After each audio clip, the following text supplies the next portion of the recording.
Boa tarde a todos. Me sinto lisonjeada pelo convite realizado pelo pessoal da Saúde Bucal do Estado, Nestor, Adriana, me convidaram, obrigada.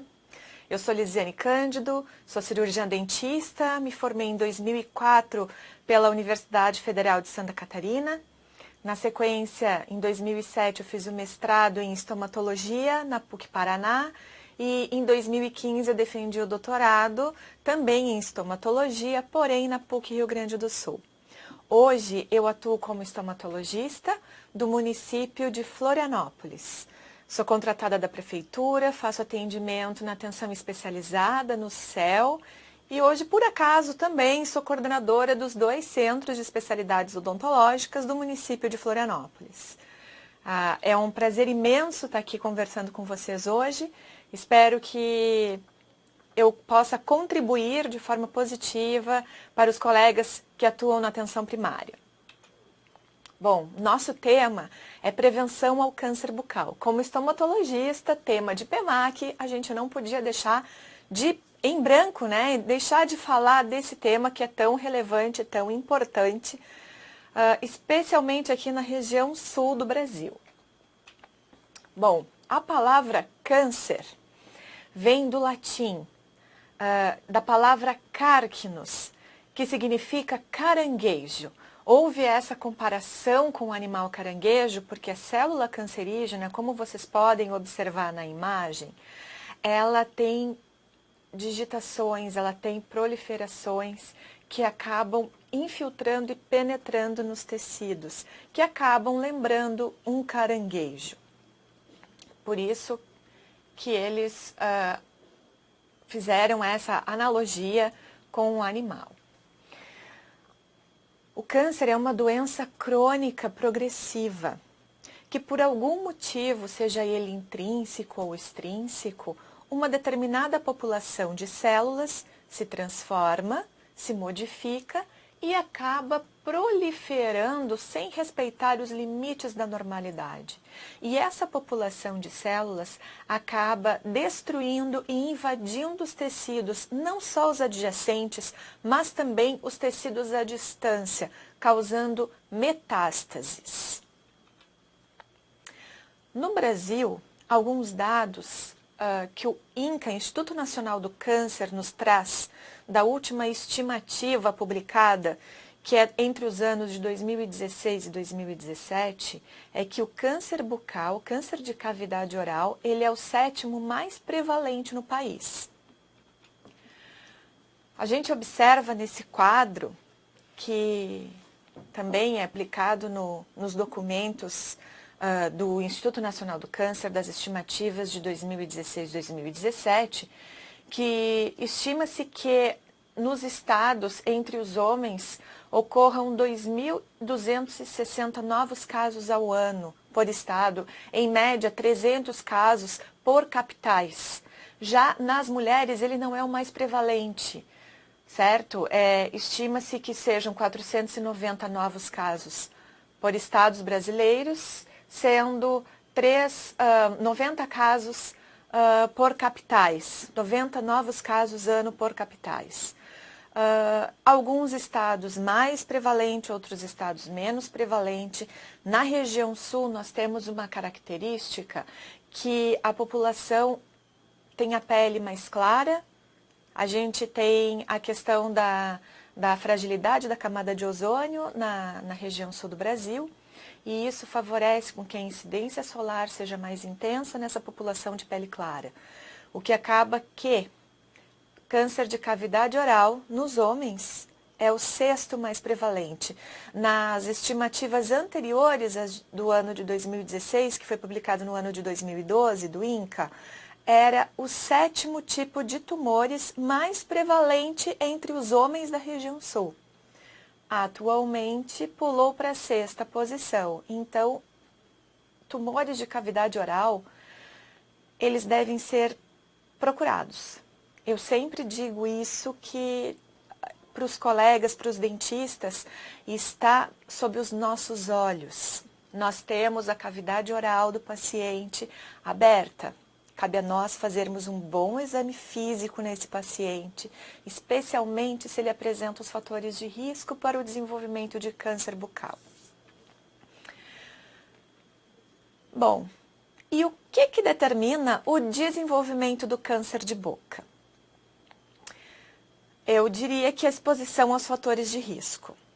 Esses fatores de risco podem ser intrínsecos, próprios da pessoa, aqueles que nós não podemos modificar, como, por exemplo, a suscetibilidade genética, individual, a cor da pele, etnia, origens do paciente, idade.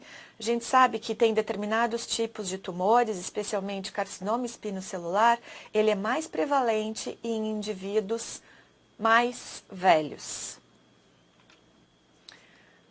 E existem também os fatores extrínsecos, que eles são externos à pessoa, fatores que nós podemos sim modificar, como, por exemplo, a exposição solar, o tabagismo crônico, etilismo crônico, a alimentação rica em açúcares e gorduras e pobre em nutrientes. Todas essas circunstâncias favorecem com que os fatores intrínsecos, aqueles que a gente não modifica, eles se tornem fatores de risco mais oportunos para que ocorra o desenvolvimento, aquela alteração na população celular e o desenvolvimento do câncer. Que câncer? Todos os tipos de cânceres, inclusive os cânceres de cavidade oral. Bom, e como que a exposição solar funciona? Quando a gente tem uma exposição demasiada em horários inadequados, sem filtro de proteção solar na pele, ocorre brevemente o envelhecimento celular e a liberação de radicais livres no organismo. Essa liberação de radicais livres pode acabar desregulando o ciclo celular e promovendo o início da carcinogênese. Aquelas imagens que eu mostrei anteriormente, onde uma determinada população de células sofre uma modificação e vai se proliferando, sofrendo mitoses e proliferando o tumor, a célula alterada e promovendo aquela proliferação desordenada. E iniciando assim, então, a carcinogênese. O organismo do indivíduo não dá conta de regular aquelas células desordenadas, nem de destruí-las, e acaba que o tumor toma conta da população sadia de células, invade, destrói os tecidos e ocorre a progressão do câncer. O câncer de pele, ele é o exemplo mais corriqueiro da exposição solar. Nós podemos observar nas imagens que as regiões mais afetadas, nesses casos que eu trouxe para vocês como exemplo, são em face, em nariz, perto de orelha, em pele, que são regiões que são mais expostas às radiações solares, que favorece a ação da radiação solar sobre o tecido e pode acabar desenvolvendo os tumores de pele. Os pacientes, eles geralmente vêm com a mesma história. Ah, isso aqui, doutora, não é nada, é uma feridinha, eu fico tirando a casquinha de cima. E, na verdade, nós devemos sim olhar com bastante atenção, apesar de que nós, cirurgiões dentistas, não vamos atuar no tumor de pele. Nós vamos atuar mais nas questões de dentro da cavidade oral, certo? Não pela face do paciente, mas como profissionais da saúde, como equipe de saúde da família, cabe a nós sim observarmos que tem alguma coisa errada e encaminhar esse paciente para o tratamento, para o diagnóstico e o tratamento com o médico de saúde da família ou eventualmente com o dermatologista, quando existia referência, né, para um serviço de dermatologia. Eu trouxe esses dois casos. São casos de pacientes que eu atendi no serviço de estomatologia da Prefeitura de Florianópolis. 2 indivíduos do sexo masculino. Nós podemos observar nos 2 pacientes, nas 2 imagens, características muito semelhantes. Gostaria que vocês observassem os limites do lábio. O limite, a linha limítrofe entre o vermelhão do lábio e a pele, ela não é muito evidente, especialmente na imagem mais à esquerda, na imagem mais superior à esquerda. A gente percebe que aquele lábio, ele não tem uma coloração vermelho homogênea, ele tem entremeados de discromia, de partes mais claras, vermelho, rosa, branco até mesmo, especialmente na parte no lado esquerdo do paciente e na região central, próximo à linha média, em direção ao lado direito, nós podemos observar no lábio inferior uma crosta, a presença de uma crosta, possivelmente uma úlcera, que foi recoberta por uma crosta. O paciente chegou dizendo, doutora, isso aqui não é nada, veja bem, ele ainda fazia assim no lábio, eu tiro a casquinha intempestivamente.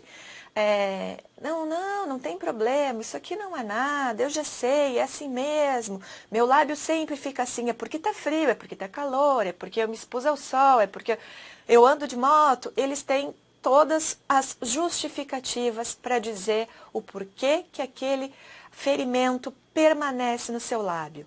Cabe a nós, sim, desconfiarmos. Um dos dogmas da estomatologia é até que me prove o contrário. Úlcera recoberta por crosta em paciente com discromia de lábio. A gente chama essa discromia de queilose solar ou queilite actínica. Úlcera sobre queilite actínica, até que me prove o contrário, a carcinoma. Então, nós devemos sim intervir. Como que a gente inicia essa intervenção, Lisiane? Vocês podem me perguntar. Hidratando esse lábio. A gente tem 2 semanas para enxergar a modificação dessas células. Se realmente é uma exposição crônica, aguda, do momento, que é uma ferida que está ali e que vai sair, que é reversível, ela em 2 semanas ela vai desaparecer. Ela vai no mínimo regredir. Se é carcinoma, ela não vai mudar. Ela vai até, se bobear, até ficar pior. Os 2 pacientes chegaram com a mesma característica. Discromia, modificação no limite. Eu entrei com filtro solar labial em bastão, fator mínimo 30 de proteção. A gente indica que o paciente utilize esse filtro solar labial muitas vezes ao dia, que seja repassado a cada 2 horas, mesmo que não haja exposição solar, que ele vai ficar em ambiente externo, ele trabalha na frente do computador, não tem problema, ele deve hidratar esse lábio durante o dia e utilizar sim o filtro solar, porque a luz fluorescente, a luz da tela do computador é suficiente para já trazer algum tipo de interferência nos tecidos, pela proximidade, pela radiação que vai promovendo nos tecidos labiais. A gente deve sim proteger com filtro solar labial, fator de proteção solar 30, repassado a cada 2 horas, utilizado diariamente. E durante a noite, a gente deve utilizar pomada à base de óxido de zinco, aquelas que nós utilizamos para fazer prevenção de assaduras de bebê.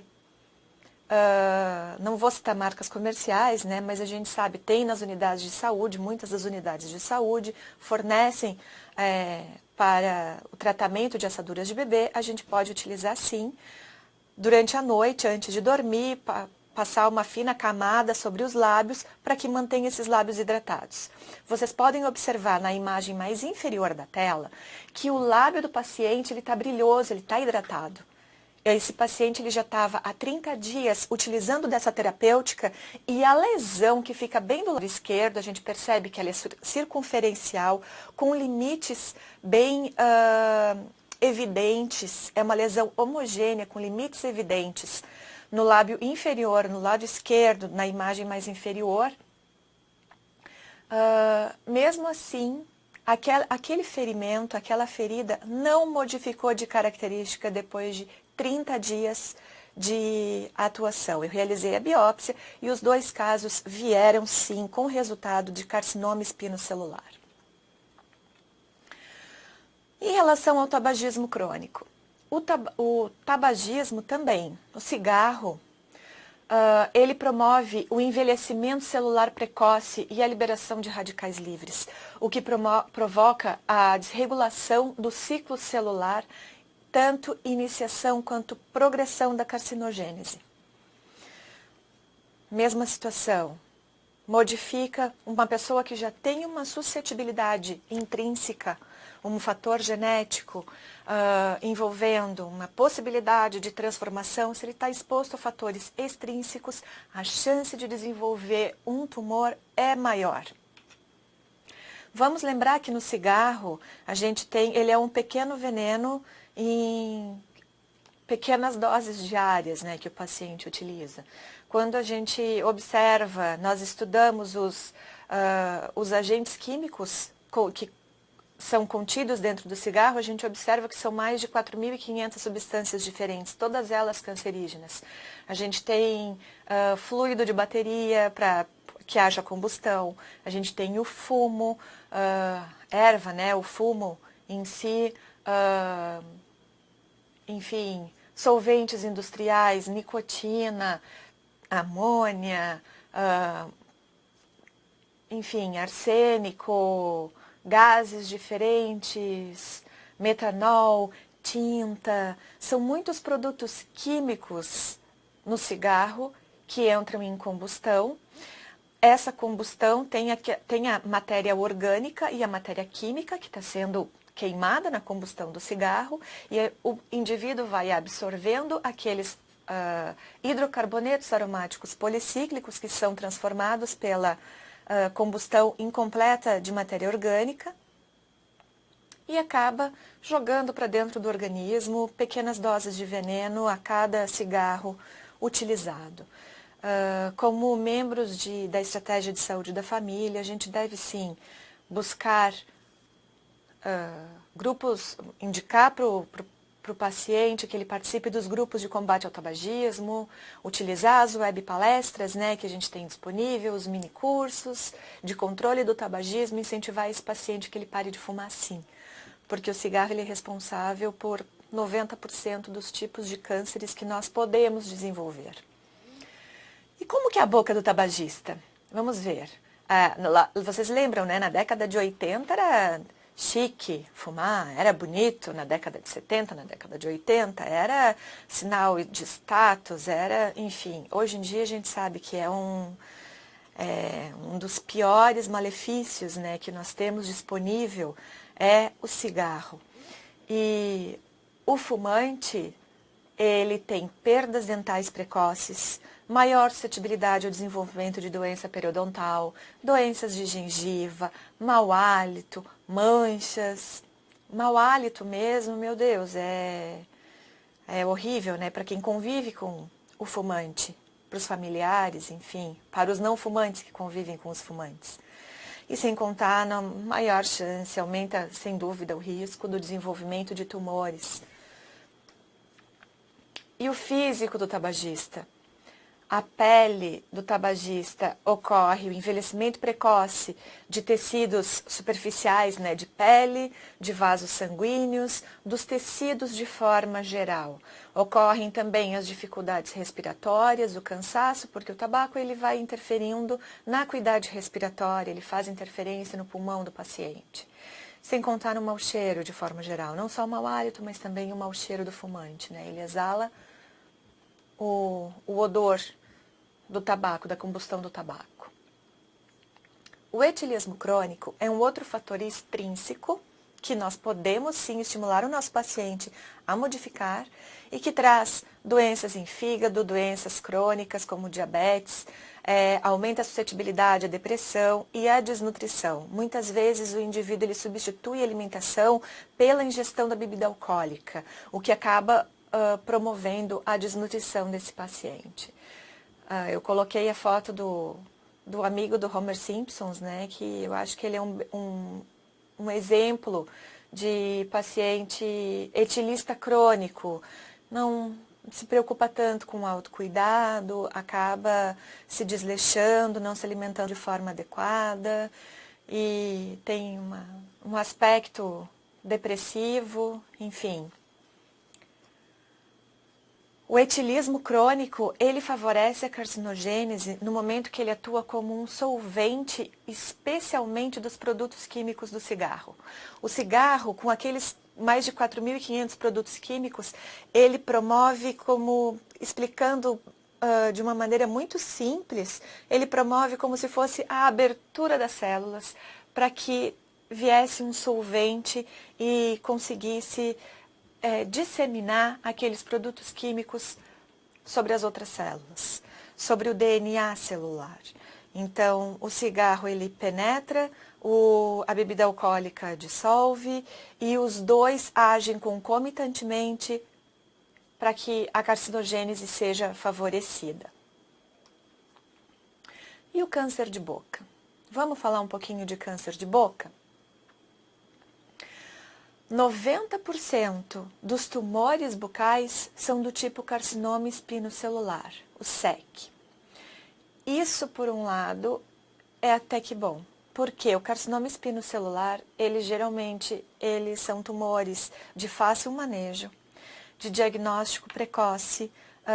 Quando tem o diagnóstico precoce, a gente consegue atingir a cura. Ele tem um baixo poder de invasibilidade celular, quando comparado com outros tumores de tecidos mesenquimais. O tumor espinocelular, ele é um tumor de tecido de superfície, é um tumor de tecido epitelial. Então, o poder de invasão dele acaba não sendo tão agressivo, tão invasivo e tem um curso mais lento da doença quando comparado, por exemplo, com os sarcomas, com os melanomas.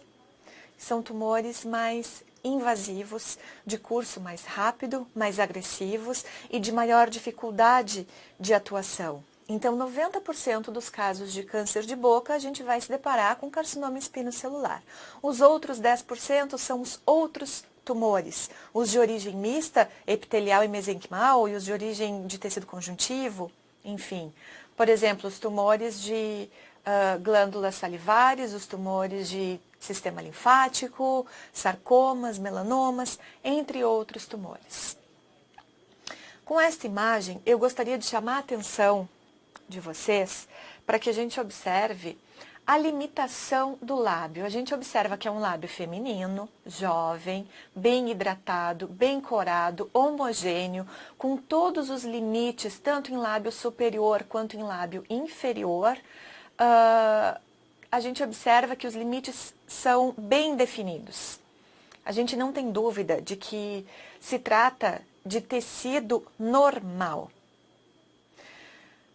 Esse ponto ele é bem importante da gente observar.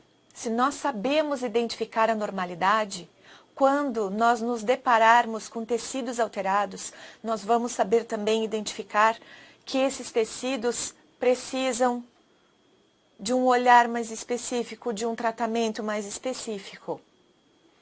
Então, eu utilizo essa imagem como exemplo de normalidade. Observem a cor homogênea, a textura homogênea e os limites bem definidos nesses lábios. Sem contar que os dentes, né? Nós dentistas adoramos ver um sorriso bonito, dentes claros, limpos, bonitos, né? Enfim, é uma pessoa com muita harmonia nesse sorriso, nessa boca. Já ao contrário desse paciente, homem, idoso, 84 anos, observe o limite especialmente do lábio inferior. A gente consegue identificar onde o lábio termina e a pele começa? Não. Esse lábio está dizendo para mim, Lisiane, estomatologista, que estou mais acostumada a enxergar esse tipo de alteração, ele está dizendo para mim, socorro, doutora, me ajuda, eu estou sofrendo. Por tanta exposição solar, esse indivíduo, ele era engenheiro, foi engenheiro civil a vida toda, estava sempre envolvido em obra, um paciente de origem alemã, muito claro, nunca pensou em se proteger como os pacientes mais idosos, homens. As mulheres são mais preocupadas, né? Usam filtro solar, usam cremes no rosto, se protegem mais das radiações solares, ao contrário dos homens. E a gente observa por essa imagem que eu até chamo atenção no lado direito do lábio inferior, mais em direção à comissura bucal. Circulei uma imagem e eu vou ampliar essa imagem. Observe, era uma pequena úlcera de 0,3 centímetros de diâmetro, recoberta por uma crosta. Mas se vocês observarem bem a limitação do círculo que eu desenhei na imagem, a gente pode identificar que existe uma borda, especialmente no lado mais inferior, em direção à pele, uma borda mais elevada. Quando eu fazia a palpação dessa região, era extremamente firme, identificando que o limite desse tumor não era restrito à úlcera que está recoberta por uma pequena crosta de coloração amarelada, e a gente observa que os limites são imprecisos. Mas sim, a lesão, ela era toda aquela palpação e percorria mais de 1 centímetro de diâmetro.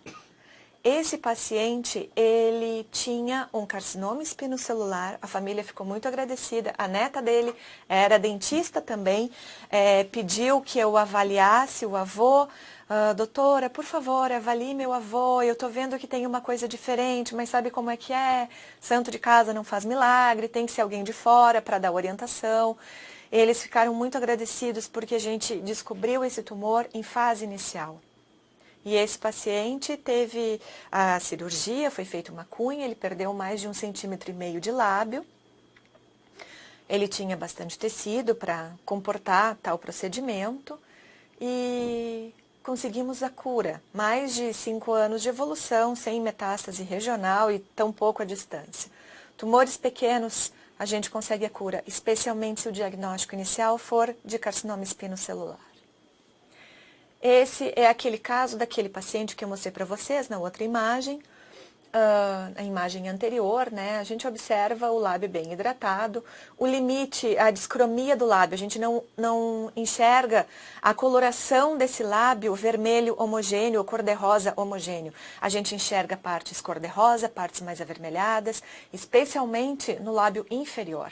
Parte mais esbranquiçada ali em direção à linha média, no lado direito, em direção à linha média, a gente observa que tem uma imagem mais esbranquiçada, porém, a nossa lesão está localizada no lado esquerdo do paciente, no lábio inferior, no lado esquerdo, no limite entre o lábio e a pele. E o paciente dizia, não, doutor, aqui eu machuco sempre na hora que eu vou me barbear. Vocês acham que ele machucava sempre? Não, eu fico removendo a casquinha. Fazia 1 ano que estava essa lesão. Tinha mais ou menos 1 centímetro de diâmetro quando nós olhávamos. Vamos palpar essa lesão. Observe onde eu estou palpando a lesão pela imagem. Ela é maior por dentro do que ela aparenta por fora. Tudo ali é tumor. Nós encaminhamos esse paciente, eu fiz uma biópsia parcial, preferencialmente em suspeita de tumores malignos, nós devemos remover parcialmente a lesão. Por que, Elisiane, que tem que ser parcial? Eu já não posso remover a lesão inteira?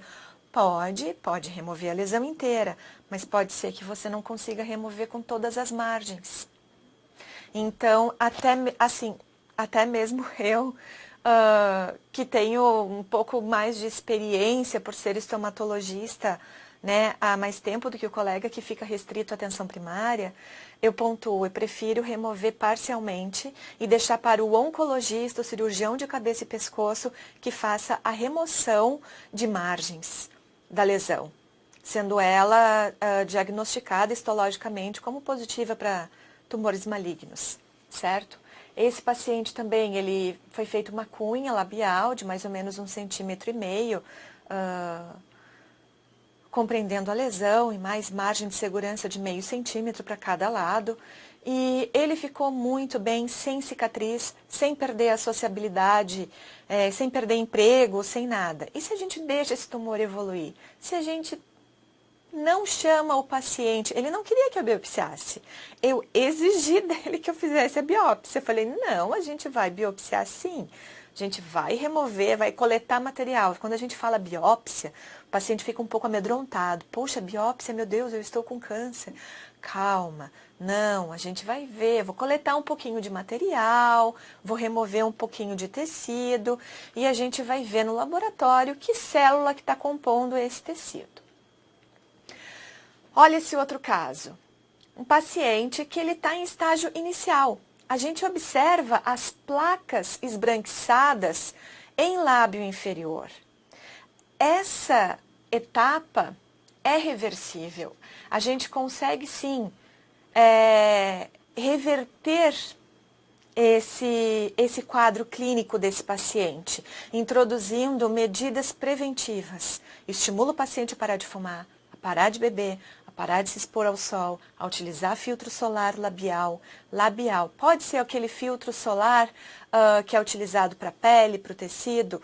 Não. Ele no lábio, a gente acaba na fala, na deglutição, acaba absorvendo mais intensamente. Então, o ideal é filtro solar labial e hidratação com pomada à base de óxido de zinco. Se nós não intervirmos nessas lesões iniciais, que ele se depara com lesões cancerizáveis, são placas leucoplásicas sobre uma mucosa, uma semimucosa já agredida, a gente pode deixar esse tumor evoluir.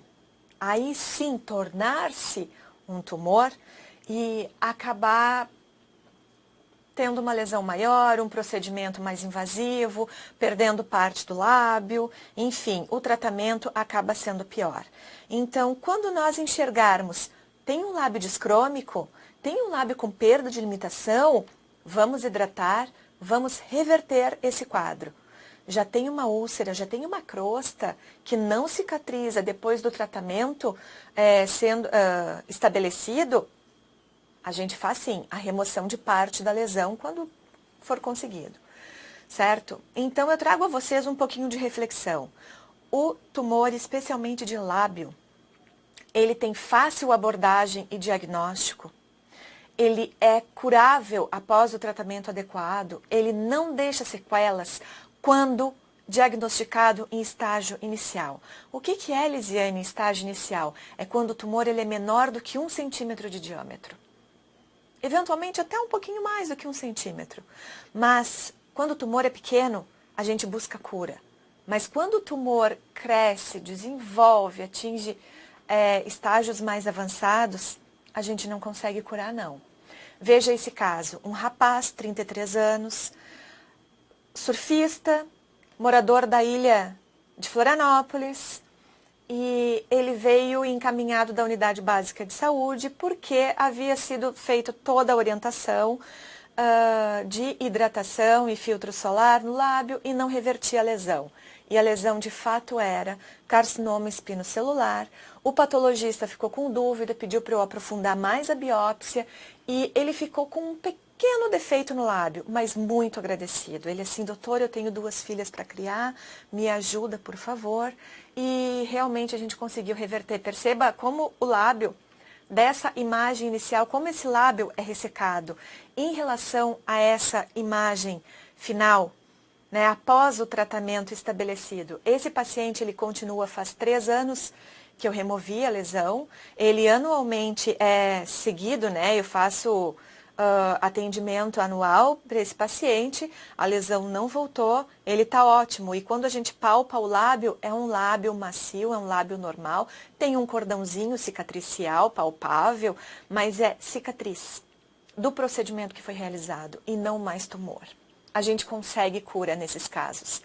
Já em casos mais avançados, como esse que a gente pode observar, ele está compreendendo praticamente toda a região de molares inferiores do lado direito do paciente, percorre aproximadamente entre canino até segundo molar inferior, com expansão de corticais. Esse caso também era um carcinoma espinocelular, porém intraoral, e o paciente, ele foi tabagista, 50 anos da vida, tinha em torno de 80 anos também, não procurou cuidado, nunca tinha um nível superior, ele, se não me engano, era advogado, Mas ele não buscava o autocuidado, ele era etilista crônico, tinha o hábito de tomar whisky. Whisky, socialmente, eu bebo socialmente, diariamente, com a minha esposa em casa, nós temos o hábito de relaxar tomando uma dose, 2 de whisky. E muito cigarro, 50 anos de cigarro com 50 anos de whisky, a gente resultou, infelizmente, num carcinoma espinocelular muito agressivo. O paciente, ele perdeu, foi feita a hemimandibulectomia, ele perdeu todo o segmento da mandíbula e difícil, fez radioterapia em região de cabeça e pescoço, difícil reabilitar esse paciente, não consegue mais se alimentar, emagreceu, depressão, enfim, são casos mais difíceis de tratar. Esse outro caso que eu trago para vocês também é um paciente da ilha de Florianópolis, pescador, exposto ao sol, com o hábito do etilismo e do tabagismo, crônicos ao longo da vida. Ele ficou 5 anos sem procurar unidade de saúde. Nesses 5 anos que ele ficou sem procurar, ele já não conseguia mais abrir a boca. O tumor dele era bem evidente, a gente percebe que tinha alteração extra-oral. O paciente estava muito magro, perdeu mais de 20 quilos, tudo por conta do tumor. Nós fizemos o diagnóstico inicial, um caso muito difícil, até de biopsiar, ele tinha dificuldade de remover a prótese parcial removível superior, a gente consegue enxergar ali o grampo ao redor do dente 23, 24. Ele não conseguia mais remover a prótese parcial superior por conta do tumor inferior. Ele era um tumor de orofaringe que se estendeu para a cavidade oral. E, enfim, esse paciente, nós fizemos a biópsia dele, fizemos o diagnóstico inicial, mandamos para o CEPOM, 3 meses de tratamento, ele acabou indo a óbito. Bom, o que nós, cirurgiões dentistas da atenção primária, podemos fazer? Eu espero que vocês consigam aproveitar essa web palestra, essa aula que eu compartilho com vocês, para estimular, sim, a comunidade, os agentes comunitários de saúde, a equipe de saúde bucal, a desenvolver o não ao câncer bucal. De que forma? Prevenindo. Prevenindo totalmente. O que a gente deve procurar? O autoexame do paciente, ele é muito revelador. A gente estimula os pacientes, especialmente os indivíduos de risco. Sexo masculino, idade avançada, exposição aos fatores extrínsecos. A gente deve sim procurar o quê? Caroços dentro e fora de cavidade oral, manchas esbranquiçadas, manchas avermelhadas, alterações de coloração de tecido, feridas que não cicatrizam após 2 semanas de tratamento, a gente deve sim encaminhar para um especialista ou realizar a remoção do tecido, mandar para um laboratório de análise anatomopatológica para a gente investigar se a gente não está se deparando sim com um tumor. Como nós podemos prevenir o câncer bucal? Autoexame, investigar lábio superior, everte lábio superior, gengivas, pescoço, olha um lado, olha o outro, para na frente do espelho, falam bem grande, coloca a língua para fora, examina bem quando for escovar os dentes. A gente não diz para o paciente fazer isso todos os dias, a gente diz para ele, eventualmente, ter como hábito o autoexame bucal. E nós estimulamos a nossa comunidade, os nossos usuários, a fazerem isso. E a primeira modificação, doutora, eu observei que tem alguma coisa diferente na minha boca. Convide o paciente, sim, acolha esse paciente e a gente consegue, muitas vezes, encontrar um tumor em estágio inicial que tem cura, sem trazer maiores malefícios ao paciente, né? Para a prevenção, estimule seu paciente a utilizar o filtro solar, especialmente o filtro solar labial. Conheça a sua boca, o diagnóstico precoce, ele traz a cura. E busque sempre ajuda se necessário. Eu deixo os meus contatos, vocês podem entrar em contato comigo por e-mail. Eu indico também como estomatologista de uma rede, como parte de uma rede de atenção à saúde do município de Florianópolis. Eu digo, estimule seu gestor a ter um estomatologista, para fazer o diagnóstico, sim. Não é só câncer, 90% da minha rotina de trabalho não é câncer, graças a Deus. Né? Mas esses casos aparecem com muita frequência no meu dia a dia, no meu atendimento, mas outras situações estomatológicas aparecem também. Então, estimulem os seus gestores a terem um serviço próprio de referência em estomatologia, em patologia bucal, em estomatologia, em diagnóstico oral. Qualquer dentista pode fazer? Sim, qualquer dentista pode fazer. Mas a gente sabe o quanto é difícil a gente ter a segurança para dizer, esse caso eu biopsio, esse caso eu não biopsio. Esse caso eu faço intervenção clínica, esse caso eu faço intervenção cirúrgica. É difícil, é a nossa rotina, é a atenção básica. A gente tem essa dificuldade. Vocês da rede de Florianópolis trazem para mim todos os dias as dificuldades que vocês têm. Eu deixo à disposição para o Estado, para os colegas que estão assistindo essa webconferência, os nossos contatos, e agradeço imensamente a atenção de vocês, espero ter ajudado e deixo aberto o canal para as perguntas, quem tiver suas dúvidas, espero poder contribuir mais um pouco com vocês. Muito obrigada. A Janice pergunta se esse material do passo a passo do autoexame, que você mostrou ali no final, né? Que é da Secretaria Estadual de Saúde, está disponível em algum lugar para imprimir ou foi enviado aí às unidades de saúde já impresso? Na verdade, eu não sei se foi enviado às unidades de saúde.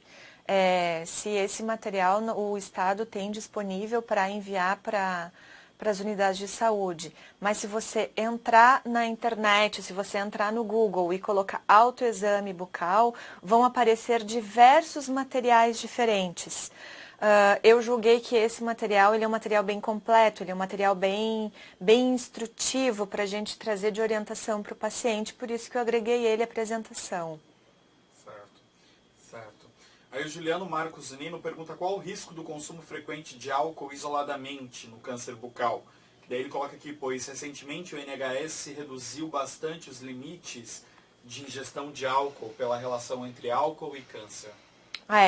É considerado etilista crônico quem ingere 200 ml de álcool por dia. Seja ele qual qualidade for destilado ou fermentado, 200 ml dia é o suficiente para ser considerado etilista crônico. Eu não tenho dado específico de quantos por cento, qual é o risco que aumenta, até porque cada tipo de câncer é um risco diferente, mas que ele favorece na progressão da doença, do câncer, ele favorece. Certo. Aí a Michele Cristina de Oliveira Chaves fala que quando existe uma lesão interna, suspeita de câncer de boca, qual tratamento fazer para descartar a hipótese, como no caso do protetor solar, no lábio? O lábio é muito mais fácil da gente agir, porque é uma região externa, é uma região que responde mais evidentemente. Em lesões intraorais, a gente deve, primeiramente, descartar toda e qualquer possibilidade de que seja outra coisa que não uma neoplasia. Por exemplo, eu tenho uma prótese próximo da região que eu estou enxergando uma lesão, por exemplo, em bordo látero posterior de língua, que é uma região mais suscetível ao desenvolvimento do câncer bucal, tá? Quais são as regiões mais suscetíveis, Lisiane? Bordo látero posterior de câncer de língua, bordo látero posterior de língua e soalho bucal. São as regiões mais suscetíveis ao desenvolvimento de câncer bucal. Nessas regiões, a gente observa, tem algum dente fraturado? Tem algum bordo cortante, alguma restauração rugosa, algum grampo de prótese que possa estar traumatizando aquela área? A gente primeiro remove aquele fator possivelmente traumático. Remover o fator traumático. Como que é essa tua lesão? Dói? Não dói? É úlcera? É nódulo? Tem N possibilidades, né? Então, nem toda lesão intraoral vai ser uma lesão neoplásica. Ao contrário, as neoplasias, elas não são as lesões mais frequentes, elas são as lesões mais raras da gente encontrar. Mesmo o carcinoma espinocelular. É muito mais frequente você encontrar uma lesão inflamatória, uma lesão infecciosa, uma lesão traumática, do que uma lesão neoplásica. Então, cada caso deve ser avaliado individualmente. Eu gosto muito de indicar para que os cirurgiões dentistas tenham como um livro de cabeceira, digamos, né? Quem se interessa mais pela estomatologia, é o livro Estomatologia do professor Marcucci. É um livro fino, tem aproximadamente 140 páginas. Ele tem disponível um PDF, online, Estomatologia Marcucci com 2 Cs. Ele é um professor de São Paulo e o livro ele é muito fácil de ler, de identificar, porque ele vai selecionando as lesões por tipo, lesões vermelhas, lesões brancas, lesões expansivas, lesões ósseas, e ele é didático, ele é fácil da gente procurar o que está acontecendo para a gente conseguir até uma classificação. Em que momento? O que eu faço? Biopsia ou não biopsio? Remove os fatores traumáticos, aguarda. Modificou a lesão, está regredindo? Não está regredindo. Tem dor? Tem dor já é um ponto positivo para uma lesão inflamatória e não para uma lesão neoplásica. Geralmente a neoplasia não dói. Quando dói, ela já está muito grande, muito invasiva. Então, eu digo que cada caso deve ser avaliado bem individualmente, bem minuciosamente, antes da gente estabelecer algum tipo de tratamento. Eu vou aproveitar e vou até conversar com vocês o seguinte. Essa aula eu montei, uma aula semelhante a essa, não foi exatamente essa, foi um pouco diferente, mas com a seguinte abordagem. Foi numa determinada semana de saúde bucal, que nós sempre fazemos eventos e buscamos eventos de educação continuada. Eu acredito que a minha agenda vai estar alimentada se eu ensinar para a atenção primária como enxergar com os meus olhinhos. Eu sempre digo isso para os meus colegas, né, aqui de Florianópolis. Vocês têm que enxergar como eu vejo, porque daí a minha agenda está cheia, senão eu não vou ter quem atender. Se vocês não tiverem, né, essa relação para encaminhar para mim. E nós montamos essa aula, uma aula muito semelhante, e o meu objetivo era criar uma linguagem fácil, acessível, corriqueira, para que os colegas cirurgiões dentistas da atenção primária pudessem ser os multiplicadores dessas informações simples, e fizeram um treinamento com os agentes comunitários de saúde, que por sinal o dia do agente comunitário de saúde também é 25 de outubro, o mesmo dia do cirurgião dentista. Então, como um evento na Semana de Saúde Bucal, nós fizemos uma aula, disseminamos essa aula para os cirurgiões dentistas, eu fiz um treinamento de como que eles dariam essa aula, muito semelhante a essa, eu coloco à disposição, se vocês quiserem utilizar a minha aula, as minhas imagens, fiquem à vontade, aproveitem esse material, utilizem mesmo. Disseminem essa informação tanto na comunidade de vocês, às vezes, eu gostaria que o dentista viesse no grupo de mães, no grupo de idosos para conversar. Conversem, utilizem, façam, disseminem essas informações. A partir daquele ano, a minha agenda mudou consideravelmente.